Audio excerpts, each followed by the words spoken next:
Only in the Philippines. Wow, Philippines. 1 year sa daycare. 1 year sa kinder.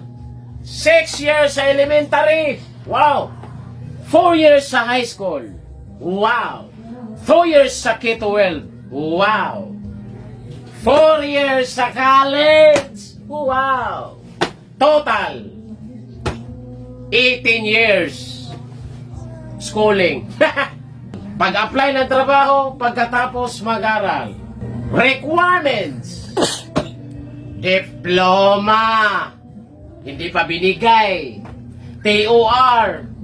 Hindi pa rin binigay kasi may utang sa school. Resume, biodata lang yung dala, hindi pa tanggap. Barangay clearance. Police clearance. NBI clearance. Hit pa. Birth certificate, hindi tumanggap ng local. Valid ID, nako, samot. Hindi pa dumating. Medical certificate. Drug test, ha. SSS number. PhilHealth number. Pag-ibig number. BIR number. Aming pang number. With work experience. Kakagraduate pa nga lang with work experience. Tapos may pahabol pa. With pleasing personality. Nako, paano pagpangit ka? Hindi naman tayo Piolo Pascual. Sweldo. 435 minimum wage earner Cebu. Cebu reta. South Korea.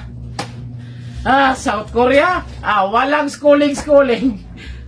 Pass lang ka sa exam, kahit grade 1, kahit walang grado, basta maipasa mo yung exam, sahod mo, 80,000 hanggang 150,000.